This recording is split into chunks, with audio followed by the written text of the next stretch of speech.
Sekitar 1 tahun yang lalu, seorang perwira Israel sesumbar akan melumat Gaza dengan nuklir. Dan secara naif kemudian media-media di Indonesia mewartakan bahwa itu adalah salah satu strategi terakhir Israel untuk menguasai Gaza. Tetapi sebenarnya tidak seperti itu, Baraya. Ini bahkan ancaman yang bahkan lebih serius dan tidak hanya ditujukan untuk orang-orang Palestina, tidak hanya ditujukan untuk orang-orang Arab. Ini sebenarnya adalah ancaman serius yang ditujukan kepada Eropa, Amerika Serikat, bahkan dunia. Kok bisa seperti itu? Karena ketika mereka mengancam suatu kawasan dengan nuklir, artinya mereka sekarang sedang mempertimbangkan skenario Samson atau Samson opsi. Apa itu?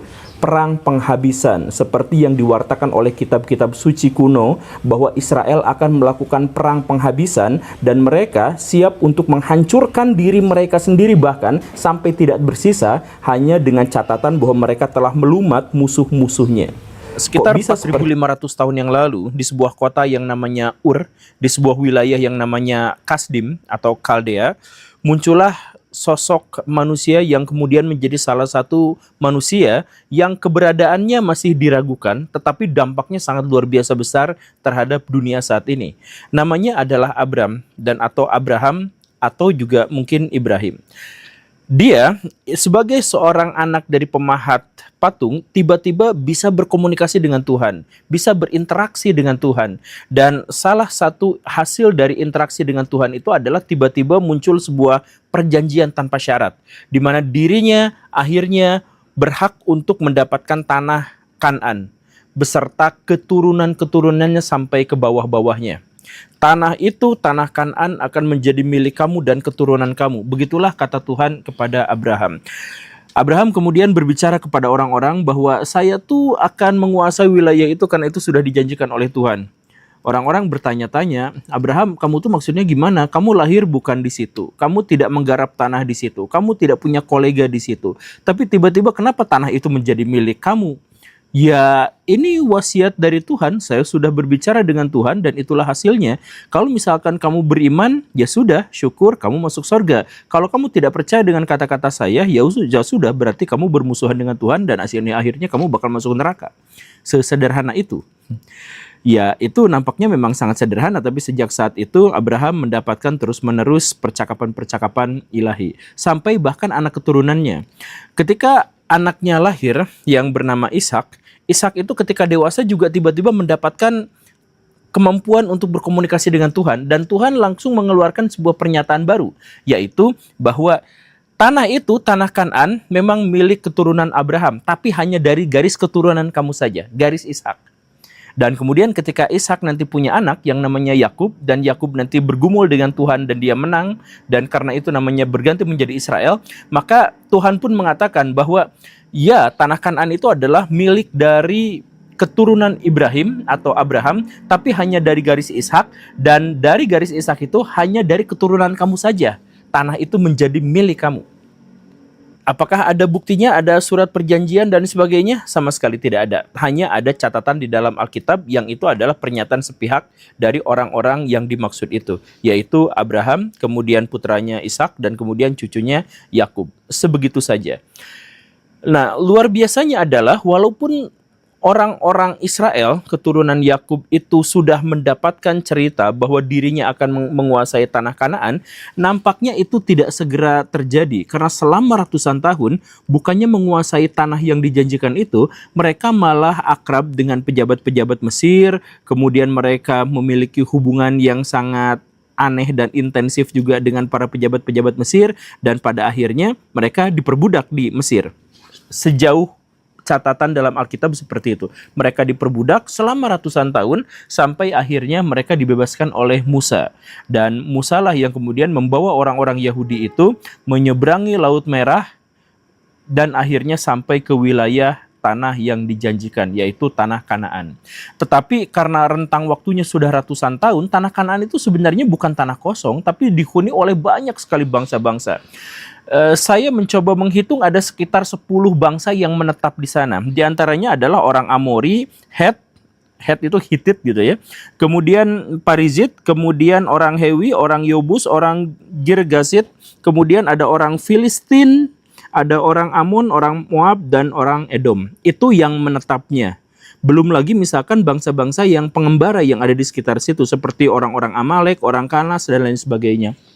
Nah, artinya apa? Artinya sebenarnya orang-orang Israel datang ke sana tuh sebagai tamu, sebagai pendatang. Sudah banyak bangsa-bangsa yang ada di sana. Mereka sudah menetapkan wilayah masing-masing. Nah, tetapi Israel itu langsung datang ke sana dan mengklaim, wahai bangsa-bangsa yang ada di sini, yang 10 tadi itu, dan yang beberapa yang mengembara, mohon maaf, tapi tanah ini adalah tanah kami karena ini sudah dijanjikan Tuhan untuk kami. Siapa yang menolak kami, maka akan masuk neraka, dan siapa yang menerima kami, maka akan masuk surga. Ini bangsa-bangsa yang lain di sini kebingungan. Ini maksudnya klaim dari mana kok tiba-tiba sepihak seperti itu. Tapi ya apa boleh buat, pada waktu itu diabaikan saja. Karena masalahnya adalah orang-orang Israel walaupun sudah dipindahkan oleh Musa ke tanah Kanaan, mereka itu masih semi mengembara gitu. Masih tidak suka dan tidak terlibat pada sistem kerajaan yang lebih solid dan lebih tertata gitu. Mereka itu selama ratusan tahun hidup secara anarki di bawah hakim-hakim, makanya di Alkitab ada kisah tentang hakim-hakim, di bawah hakim-hakim, dan hakim-hakim itu juga tidak permanen, maksudnya hanya kalau ada kasus, hanya kalau ada perkara yang dipersengketakan, baru mereka itu berperan. Tetapi kalau misalkan tidak seperti itu, ya sudah selesai. Nah, karena sistem pemerintahannya begitu sederhana, ini orang-orang Israel tidak bisa mengalahkan bangsa-bangsa lain yang lebih established dengan kerajaan-kerajaan mereka.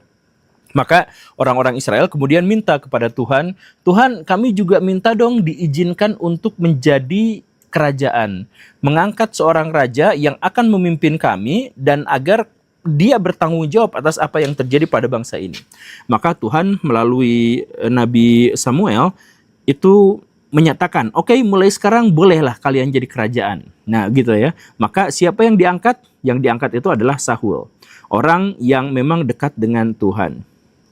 Pada mulanya Saul berbicara, bersikap, dan berjuang untuk Tuhan. Tapi ada satu masa di mana pada akhirnya beliau itu tidak lagi tunduk patuh pada Tuhan.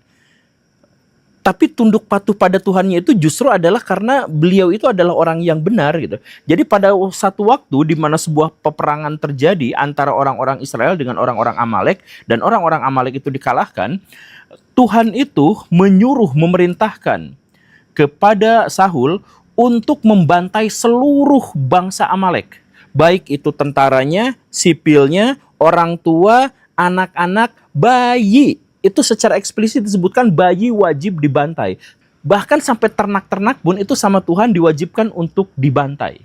Saul pada waktu itu memiliki pertimbangan yang lain. Gak tega, dan kemudian ada urusan-urusan pragmatis, akhirnya rajanya saja yang ditangkap dan kemudian ditawan, tentaranya dibunuh sama seperti dalam peperangan, tapi warga sipilnya dibiarkan saja, begitu saja. Termasuk ternak-ternaknya tidak dibantai, tapi sebagian digunakan untuk upacara korban dan dagingnya dimakan sama-sama. Nah, ini ternyata membuat marah Tuhan.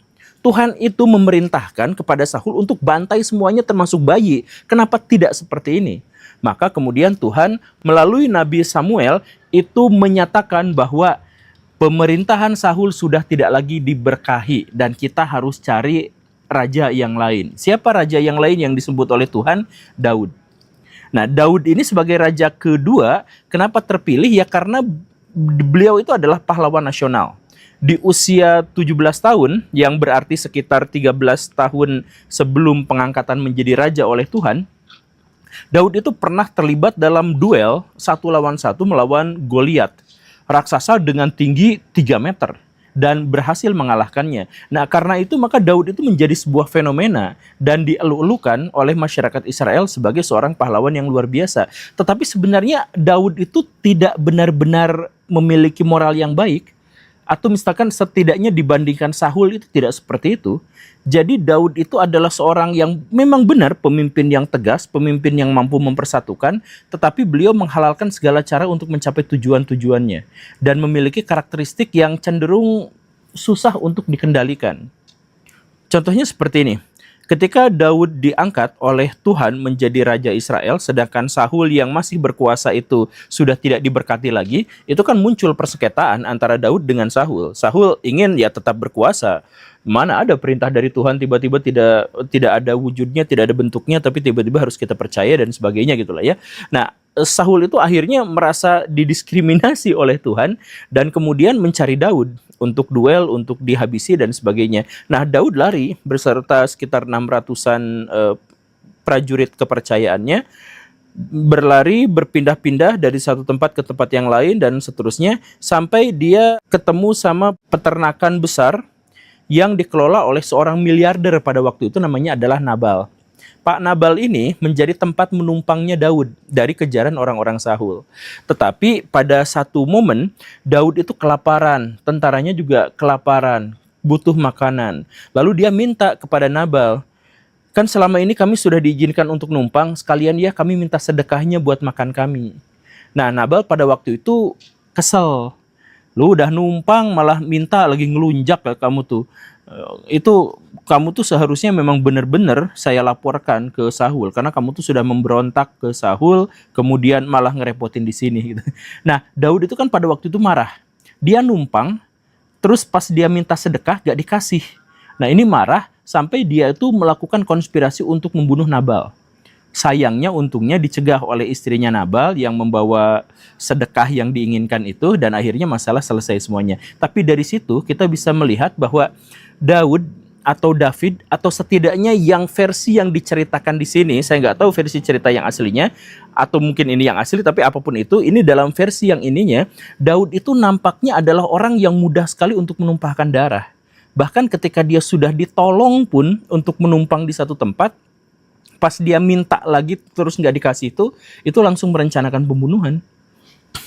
Dan akhirnya ketika Daud benar-benar berkuasa sebagai raja, ketika Saulnya meninggal dunia, ya seperti itulah sikapnya. Jadi tidak seperti Saul yang nggak tegaan, setiap kali Daud berperang dengan bangsa yang lain, entah itu Filistin, entah itu bangsa Moab dan lain sebagainya, beliau itu melakukan pembantaian sampai ke anak-anaknya. Dan Daud selalu mengatakan bahwa ya inilah perintah Tuhan, saya tunduk patuh pada Tuhan, saya mengikuti keinginan Tuhan. Dan bukan hanya soal pembantaian itu, karakter dan moral tentang Daud yang kita ketahui dari catatan Alkitab itu juga ya sebenarnya gak layak ditiru gitu. Misalkan kasus skandalnya dengan Batsheba, istri Uria. Jadi ya kita semua sudah mengetahuinya lah ya kan. Uria itu adalah seorang jenderal perang yang sangat disegani, yang sangat kuat, dan itu mengabdi setia kepada Daud. Tetapi satu waktu Daud itu melihat istrinya lagi mandi dan kemudian menjadi tertarik dan kemudian ya mohon maaf ya melakukan ruda paksa terhadap istri dari Uria itu sampai hamil.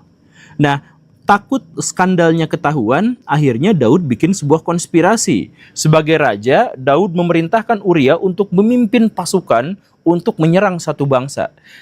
Dan dia harus ditempatkan di barisan paling depan. Ngakunya untuk memberikan semangat dan sebagainya, disimpan di barisan terdepan. Yang tidak diketahui oleh Uria adalah Daud mewanti-wanti kepada seluruh prajuritnya, begitu perang berkecamuk terjadi, begitu Uria maju paling duluan, semua pasukan harus mundur ke belakang untuk memastikan bahwa Uria itu tewas dalam pertempuran itu sehingga istrinya bisa diambil.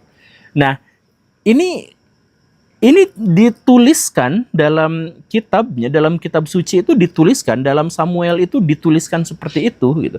Nah, ini saya pikir Daud ini sebenarnya penjahat atau orang baik. Kalau misalkan dia orang baik kok melakukan hal-hal seperti itu?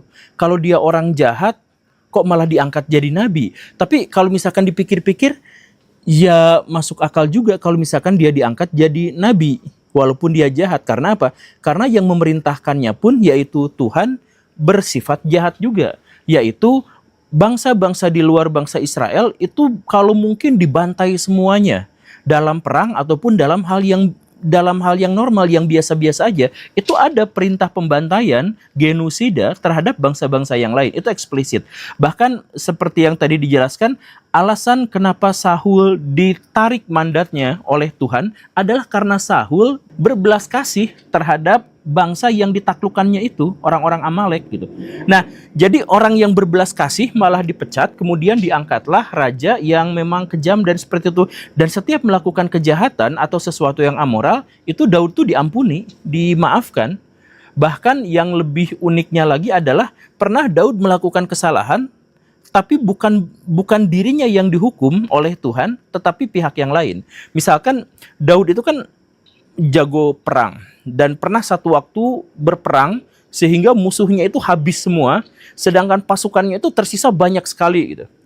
Saking membanggakan dirinya sendiri dan mengecilkan peran Tuhan, Daud itu sampai meminta orang untuk tolong hitungkan jumlah tentara saya. Jadi sebenarnya bukan hanya sekedar menghitung, sekedar sensus, bukan, tapi untuk menyanjung-nyanjung dirinya sendiri tentang betapa sedikitnya korban perang ketika dirinya yang memimpin gitu. Nah, pas dalam masa perhitungan itu muncullah firman Tuhan, kenapa kamu di dalam hati kamu itu begitu sombongnya gitu.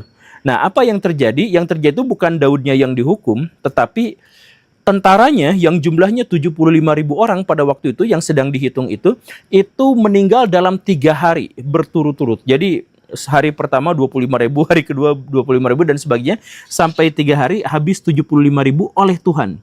Tuhan menghukum Daud dengan membantai prajurit-prajuritnya yang paling setia. Nah, jadi Daud ketika melakukan kejahatan atau melakukan hal-hal yang amoral misalkan, itu dibelain dan tobatnya pasti diterima.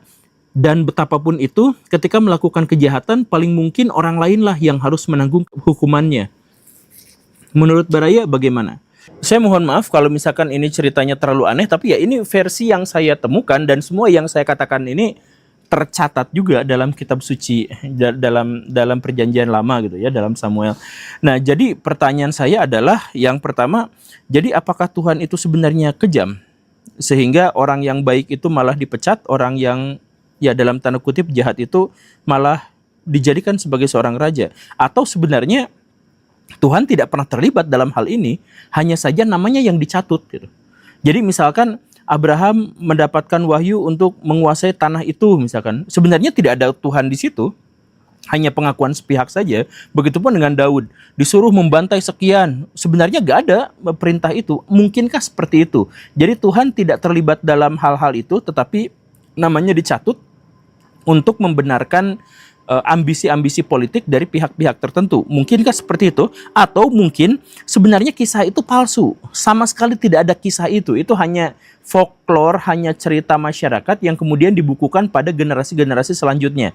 Jadi katakanlah Daud, katakanlah Abraham, katakanlah Yakub dan sebagainya, itu bukan tokoh sejarah, itu tokoh semi-historis atau bahkan ahistoris sama sekali. Dan pernyataan saya yang seperti ini juga untuk kalangan sejarawan, kalangan akademisi itu adalah hal yang lumrah, di mana misalkan tokoh-tokoh seperti Abraham dan sebagainya tidak pernah memiliki bukti otentik dan valid terkait dengan keberadaannya dalam panggung sejarah. Atau pertanyaan yang berikutnya lagi adalah, mungkinkah sikap terbaik kita itu adalah ya imani saja apa yang ada, tetapi kemudian dalam kehidupan keseharian ya kita tafsirkan sesuai dengan kebutuhan. Atau bahwa kisah itu nyata, kisah itu sama sekali tidak direkayasa, tapi itu ada pada zaman itu, ada pada nafas zamannya seperti itu, sehingga ya memang wajar saja kalau misalkan Daud melakukan pembantaian atau perzinahan dan sebagainya.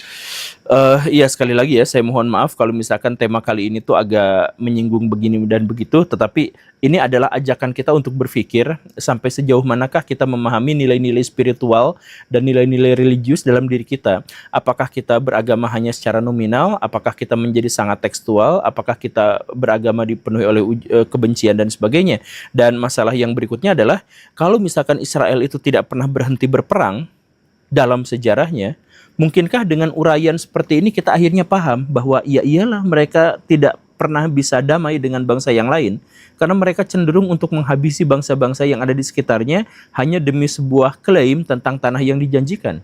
Sekitar 1 tahun yang lalu, seorang perwira Israel sesumbar akan melumat Gaza dengan nuklir. Dan secara naif kemudian media-media di Indonesia mewartakan bahwa itu adalah salah satu strategi terakhir Israel untuk menguasai Gaza. Tetapi sebenarnya tidak seperti itu, Baraya. Ini bahkan ancaman yang bahkan lebih serius dan tidak hanya ditujukan untuk orang-orang Palestina, tidak hanya ditujukan untuk orang-orang Arab. Ini sebenarnya adalah ancaman serius yang ditujukan kepada Eropa, Amerika Serikat, bahkan dunia. Kok bisa seperti itu? Karena ketika mereka mengancam suatu kawasan dengan nuklir, artinya mereka sekarang sedang mempertimbangkan skenario Samson atau Samson opsi. Apa itu? Perang penghabisan, seperti yang diwartakan oleh kitab-kitab suci kuno bahwa Israel akan melakukan perang penghabisan dan mereka siap untuk menghancurkan diri mereka sendiri, bahkan sampai tidak bersisa, hanya dengan catatan bahwa mereka telah melumat musuh-musuhnya. Kok bisa seperti itu? Simak videonya sampai tuntas karena referensi saya adalah orang dalam. Yuk kita mulai.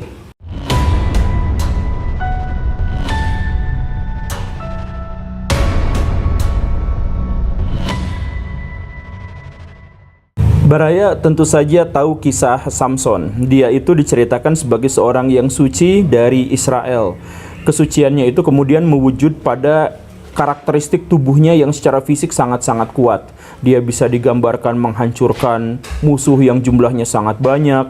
Dia dikatakan bisa membunuh seekor singa, bahkan dengan tangan kosong. Dia juga bisa menghancurkan bangunan-bangunan dan lain sebagainya. Tetapi sebagai orang suci, dia adalah seorang hakim yang bijak, yang baik, yang menggunakan kekuatannya hanya untuk membela keadilan. Tetapi kemudian sewaktu-waktu kekuatannya itu diendus oleh musuh dan kemudian musuh mencoba untuk mencari titik kelemahannya. Dan sama seperti banyak laki-laki di dunia, titik kelemahannya adalah cinta dari seorang wanita. Diperkenalkanlah dia dengan seorang wanita yang kemudian mencukur rambutnya sebagai asal-usul dari kekuatannya dan bahkan mencungkil matanya. Dengan sangat tragis, akhirnya Samson bisa dikalahkan. Dia kemudian diperbudak di Gaza sebagai orang yang menggiling kedelai. Tetapi dalam proses penggilingan itu, dia memakan waktu yang cukup lama sampai rambutnya kembali tumbuh dan orang-orang tidak sadar bahwa kekuatannya sebenarnya sedikit demi sedikit pulih.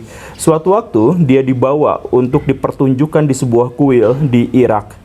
Di Irak di sana itu, dalam pertunjukan yang mempermalukan dirinya, Samson minta izin pada penjaga untuk bersandar pada satu pilar kuil. Dan apa yang sebenarnya terjadi? Sebenarnya adalah dia berusaha untuk merobohkan pilar itu. Jadi dengan kekuatan yang sangat besar, dia dorong pilar itu menjauh satu sama lain, sehingga kuil itu runtuh. Itu membunuh dirinya, hancur, tergencet. Tetapi dia juga telah membunuh ribuan orang yang menjadi musuhnya, yang telah mempermalukannya di kuil itu. Cerita ini kemudian menginspirasi orang-orang Israel tahun 1960-an untuk membuat sebuah skenario yang sama, di mana kalau mereka ada dalam kondisi yang terjepit, terpepet, mereka tidak memiliki pilihan apapun, daripada menyerah, mereka akan melakukan apa yang Samson lakukan. Menghancurkan satu bangunan untuk membunuh dirinya, tetapi juga membunuh begitu banyak musuh sekaligus, ribuan orang sekaligus. Nah, inilah yang disebut sebagai skenario Samson atau opsi Samson. Dan jangan dikira bahwa skenario itulah yang menjadi alasan kenapa Israel sejak awal mengembangkan senjata nuklir. Satu hal bahwa dalam peraturan yang disepakati oleh PBB, negara-negara yang berhak untuk memiliki nuklir itu hanya negara-negara pemenang perang dunia kedua. Di antaranya adalah Amerika Serikat, kemudian Cina, kemudian beberapa negara Eropa termasuk juga Rusia. Tetapi dalam hal ini Israel juga telah mengembangkannya sembunyi-sembunyi atau diperlihatkan sebagiannya. Kenapa seperti itu? Karena mereka menduga bahwa dengan cara mengembangkan senjata nuklir inilah mereka bisa mewujudkan skenario Samson itu. Jadi gini Baraya, berapa banyak nuklir yang Israel miliki sekarang? Tidak diketahui dengan pasti. Tidak ada satupun sebuah lembaga yang bisa secara akurat memperkirakan berapa banyak jumlah nuklir yang dimiliki oleh Israel. CIA pernah menyebutkan bahwa jumlahnya hanya 20-an, tetapi lembaga-lembaga yang lain bahkan menyebut sampai ratusan. Ini menunjukkan apa? Kemampuan Israel untuk bisa menyembunyikan nuklirnya itu begitu baik. Dan mereka nampaknya itu menyimpan nuklir-nuklir mereka itu di wilayah yang bisa menyatroni bahkan sampai Eropa. Beberapa analis menyebut bahwa nuklir-nuklir itu disimpan di satu tempat sehingga bahkan mereka bisa diluncurkan sampai ke Roma, Italia. Jadi kalau skenario itu memang benar, maka mereka akan menggunakan nuklirnya bisa sampai ke seluruh wilayah manapun di Timur Tengah, bahkan juga mengancam sampai Eropa. Bahkan ada yang secara berlebihan menyebut rudal mereka bisa menjangkau Amerika Serikat. Nah, Israel dengan kemampuan militer yang sekarang sangat besar menjadi jauh lebih menakutkan ketika mereka memiliki nuklir. Tetapi nuklir itu seperti yang dijelaskan sama sekali tidak hanya digunakan untuk menghancurkan negara-negara yang menjadi musuh mereka, tapi pada akhirnya mereka akan menghancurkan diri mereka sendiri kalau sudah tidak ada opsi. Jadi mereka mengatakan bahwa kalau misalkan kalah perang, kami siap hancur luluh lantak dan tidak bersisa sama sekali. Tetapi kami yakinkan bahwa itu terjadi hanya setelah musuh-musuh kami juga mati semua. Sama seperti skenario Samson dalam cerita-cerita kuno. Dan ini bukannya tidak diketahui oleh negara-negara besar, secara khusus misalkan Amerika Serikat. Contohnya pada tahun 1973, perang terjadi antara Arab dengan Israel. Dan pada waktu itu ada sebuah momen di mana Israel terdesak dengan sangat hebatnya, sehingga mereka langsung mengeluarkan ultimatum, bukan pada penyerangnya, bukan kepada Mesir, bukan kepada Suriah, tapi pada Amerika Serikat. Israel tahun 1973 itu langsung mengancam kepada Amerika Serikat bahwa kalau kami benar-benar tidak mendapatkan bantuan sehingga musuh-musuh kami masuk ke wilayah negara kami, maka kami akan mewujudkan skenario Samson. Itulah yang akhirnya menyebabkan Amerika Serikat mengirimkan bantuan dalam skala yang besar kepada Israel. Dan akhirnya membuat Israel menang perang pada waktu itu. Nah, jadi dalam hal ini, kalau misalkan Baraya bertanya-tanya, kenapa sih Amerika Serikat terus-terusan membela Israel? Salah satu alasannya, ya tentu saja karena banyak alasan, tetapi salah satu alasannya adalah kalau Israel sering kejepit itu, Israel pasti akan ngomong pada Amerika Serikat bahwa kita tidak memiliki pilihan, kamu tidak bantu, negara-negara Eropa tidak mau bantu, oke, kita akan lenyapkan Israel dan Timur Tengah dalam hitungan menit dan kemudian akan membanjiri dunia dengan musim dingin nuklir. Jadi mereka bersiap-siap dengan serangan nuklir penghabisan dan mereka sudah siap-siap mati. Jadi dalam tanda kutip ya, strategi bunuh diri itu bukan hanya dilakukan oleh orang-orang Hamas, bukan oleh orang-orang Intifadah, bukan, tetapi bahkan Israel pun sebenarnya sekarang sedang mempertimbangkan bahwa mereka akan melakukan bunuh diri massal itu.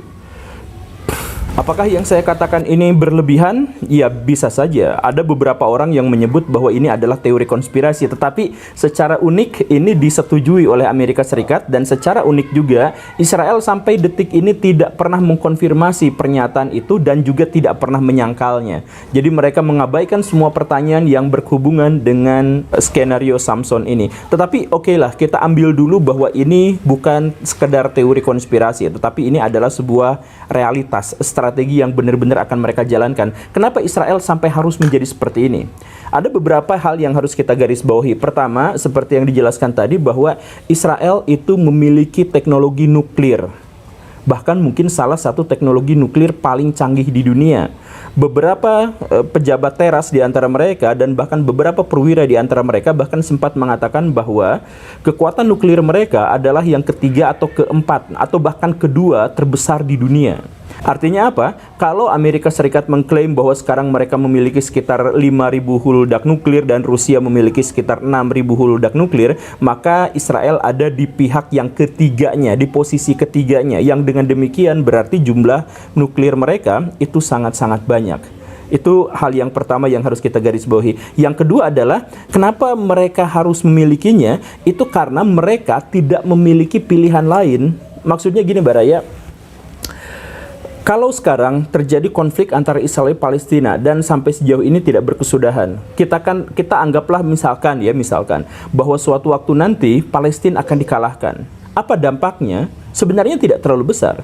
Orang-orang Palestina yang selamat dalam perang itu akan mengungsi ke Mesir, akan mengungsi ke Suriah, ke Lebanon, ke Irak, dan ke Iran, bahkan bisa saja mengungsi ke Indonesia. Dan itu sangat bisa terjadi karena apa? Karena mereka orang Palestina adalah orang-orang yang dilingkupi oleh wilayah-wilayah beragama Islam. Jadi sebenarnya sangat terbuka untuk itu. Tapi kalau misalkan yang kalahnya itu adalah Israel, kemana mereka harus kabur? Kalau misalkan dikatakan bahwa mereka akan mengungsi ke Amerika Serikat, mereka akan mengungsi ke Eropa dan sebagainya, Baraya juga harus mempertimbangkan bahwa Israel diliputi trauma mendalam atas diskriminasi luar biasa terhadap ras mereka.